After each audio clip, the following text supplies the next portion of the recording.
Hi, my name is Gail Emma Scott, and I'm reading chapter by chapter from my novel Double Lives. This is chapter 3 of 34 chapters. Chapter 3, Shadows of Transition. After his first successful television appearance, Willy signed a contract with the producer, Derek, to preach every Sunday morning for 12 months on the local station. The family's dingy trailer in Tahoka sold for $5,000, and the family moved to Austin in an old pickup truck towing a U-Haul containing all their worldly possessions: stained mattresses with collapsed springs, a heavy wooden table marred with chips and gouges, a cracked mirror, a rusty washtub, and 3 old trunks stuffed with secondhand clothes. The home Derek and Carla Lewis found for them was in a new housing development on the outskirts of town, an oasis of hastily constructed, medium income houses surrounded by cracked, dried mud flats dotted with gnarled trees and the occasional cactus. Here, armadillos, lizards, and rattlesnakes roamed free, and sagebrush tumbled during dust storms. Mrs. Betty Sue Briggs sat quietly in the front seat of the truck as they pulled into their new neighborhood, her hands folded tightly in her lap. She had barely uttered a word since they left Tahoka, her thoughts locked halfway between worry and devotion. She was married to Willy when he was just a church custodian with big dreams and even a bigger voice. Now, as she followed him into the unknown, she felt unsure of her place in this new world of television lights and shouted sermons. At night, she whispered prayers into her pillow, asking God to protect her daughter's and her husband's soul from the trappings of fame. During their first 2 years in Austin, Willy's daughters, Mandy, Dawn, and Jessie, matured from secure, naive, innocent country girls into shy, bewildered teenagers. They grew tall quickly, like the cotton in the vast fields stretching toward the horizon. They had to wise up quickly to survive as minority honkies in an overcrowded public school system. Dawn, the middle sister, withdrew into her sketchbook and journal, trying to make sense of her crumbling world. She had always seen herself as the quiet observer, the one who could understand both Jessie's softness and Mandy's boldness. But here in Austin, her silence became a cloak.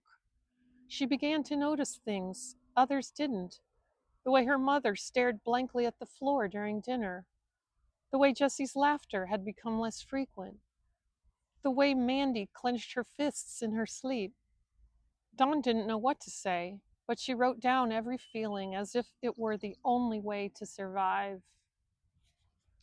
The Austin Independent School District had just implemented mandatory one-way busing in response to federal demands that Texas do more to integrate its schools. Students who had attended segregated schools all their lives were suddenly sharing classrooms, hallways, and the cafeteria. The daughters watched in jealous silence as members of various gangs patrolled the hallways, keeping the panic-stricken teachers in line. Each morning, Jessie straddled her oversized bicycle and shoved off toward school, pedaling frantically to keep up with her older sisters. She whizzed downhill, past stucco homes, cactus and rock gardens, and treeless brown lawns. Every other house had a pool or plastic tub in the backyard, an oasis against the 100-degree heat. She passed the 24-hour Minute Mart, where small groups of rebellious teens loitered, smoking cigarettes and shoving one another onto the sharp, gravelly pavement. She passed the creek, where gnarled trees lined the banks and water moccasins slithered in the murky depths. The final stretch of her 2-mile ride was uphill, a rarity for Texas. The school's windows, many broken by rock throwers, reflected the bright blue sky. Overcrowded to twice its capacity, The school sprawled with 30 graffiti smeared portable classrooms scattered across a parking lot that shimmered with shards of broken glass under the hot morning sun. Trying to cope with the racial tensions at school, Jessie hugged her books to her chest, her eyes downcast, gliding unnoticed past various groups of tough-looking students who filled the halls.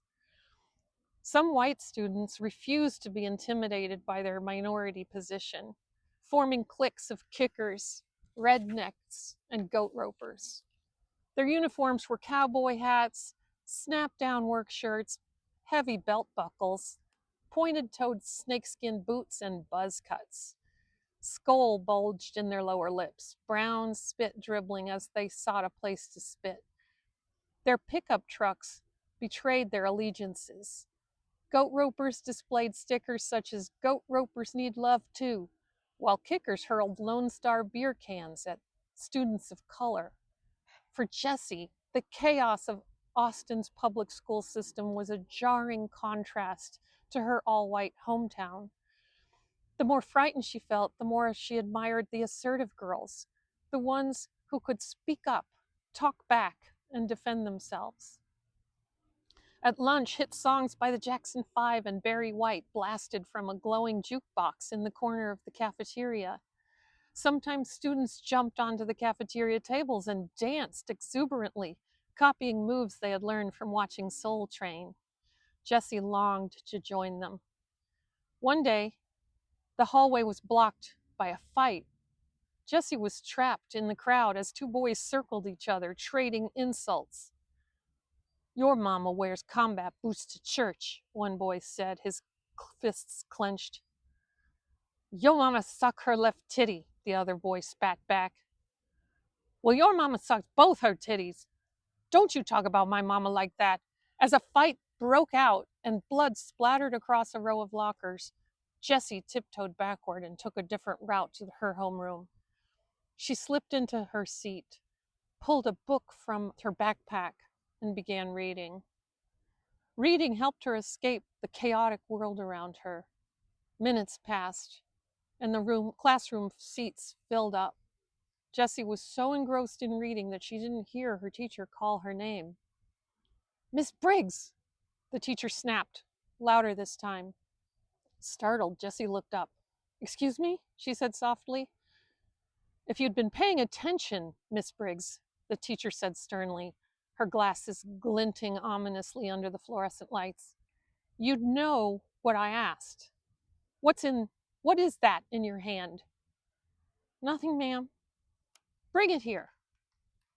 With her head bowed, Jessie rose and placed her copy of Catcher in the Rye on the teacher's desk. The teacher examined the worn cover with a disapproving scowl. "You shouldn't be reading such trash," she declared. "This is about a high school dropout in New York City, of all places. And you, a preacher's daughter, God forbid. There are much better things to read, like the Bible. I'll be sure to tell your father, Reverend Briggs, know about this. Go on, sit down." A chorus of taunts erupted from the back of the room. "Ooh, the Reverend's gonna get you," one girl said. "Preacher Briggs is gonna do you in," chimed another. "Satan's gonna whoop you good." Jessie winced, but didn't respond. She was getting used to being teased mercilessly for being a PK, a preacher's kid. The tough girls in the back of the class watched her intently as they braided each other's hair with practiced ease. They were laughing now, low and mocking, their confidence filling the room. Jessie felt a pang of envy. She wished she could be as bold, as unbothered by authority as they were. "You like what you see, white girl?" one of them said. Jessie's face flushed. I don't know." "Then why you staring?" came the sharp retort. "I didn't mean to," Jessie mumbled, ducking her head and sliding back into her seat. She kept her gaze fixed downward, her cheeks burning. She wished she could be one of them, tough, rebellious, unshaken. "Jessie Briggs," the teacher's voice cut through her thoughts. Are you even listening to me? Jessie blinked, startled. What was the question, ma'am? I asked what it's like to be the daughter of a TV preacher, the teacher repeated impatiently. Oh, I don't know, Jessie said hesitantly. Papa's pretty busy most of the time, but on Sundays that is, me and my sisters and my mother, go on the show with him. And what's it like being on TV? All eyes were on Jessie. She swallowed hard. Well, Papa does a lot of shouting and crying and praying, and the people watching him do the same. Then somebody sings, and after a while, we all go home. Laughter erupted from the back of the room, sharper this time. Jessie heard someone whisper, Ooh, she be bad. She be getting slapped upside the head in a minute. To her surprise, the comment brought a small flicker of satisfaction. She wanted those tough girls to notice her, but her admiration for their boldness wouldn't last. Not after what happened in the girls' restroom. The bathroom was thick with cigarette smoke when Jessie stepped in, only to realize too late that she had walked into a trap. Muscular, scowling girls surrounded her, their afro picks glistening. Jessie knew them all. Felicia, Sheila, Jackie, Kim, Paulette. They were infamous for their fighting skills and their defiance. Felicia stepped forward, her stance confident, her eyes cold. Your daddy's that preacher man, ain't he? Jessie hesitated, her heart racing. Yeah, Felicia said, answering herself. That big white honky man on TV, how come there ain't no black folks on his show, huh? Your daddy's got something against us? No, Jessie said quickly. He's not like that. Don't lie to me, girl, Felicia said, her voice low and threatening. I heard your daddy wants to send us back to Africa, says we're all going to hell. That's not true, Jessie protested, trembling. Are you calling me a liar? Felicia said, then slapped Jessie hard across the face. The slap stung, and Jessie froze in shock. Felicia hit her again, then again. In a sudden burst of anger, Jessie swung back, but she was quickly overpowered. Kim and Paulette grabbed her arms and forced her to the floor.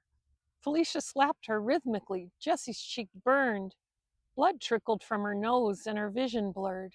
Finally, she went limp, her body yielding to the assault. Stupid honky bitch, Felicia spat, standing over her. Don't you call me a liar ever again. That's the end of chapter 3 of Double Lives.